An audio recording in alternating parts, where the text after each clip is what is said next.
In episode 4 of the Final Talk playlist, I recommended waiting for students' attention to begin the day or to begin a period.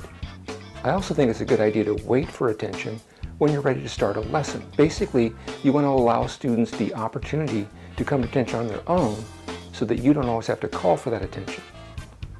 Now, in the first episode of this playlist, the Tools and Toys playlist, I introduced the concept of using a nonverbal cue to gain student attention when they're on task or otherwise occupied. And a wireless doorbell is ideal for that. But whether you're waiting for attention or using a sound maker to gain attention, you're going to have to deal with students who don't attend the way they should. So here's the documentation strategy I kind of mentioned but didn't explain. It's called behavior codes.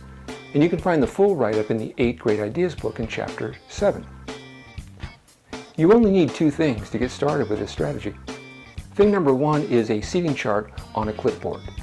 Elementary teachers, 5 seating charts labeled Monday, Tuesday, Wednesday, Thursday, Friday will take care of you.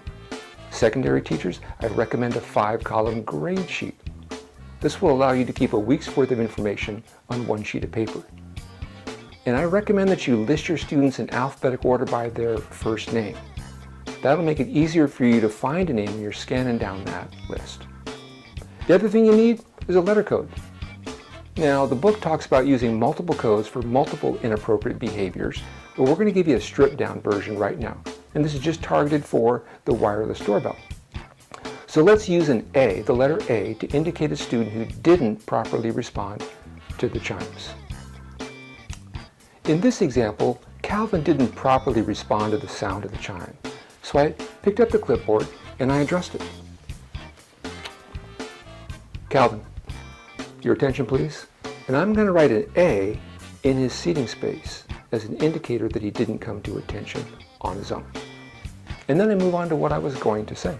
Later on, when I felt the time was right, I could call Calvin over for a brief chat. Yo, buddy.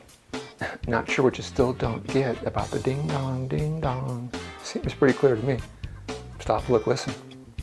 And then it's on to the future. What are you going to do the next time you hear that chime? This kind of quick interaction reinforces the fact I'm serious about our new procedure, but it also provides an opportunity for Calvin to save face by telling me what he is going to do. Verbalize the correct response. For the hardcore secondary students who persist in not attending properly, I'd hold them back at the end of the period. 30 seconds is all you need. You could even use a digital timer to take care of that. You two still think I'm kidding about this whole doorbell routine.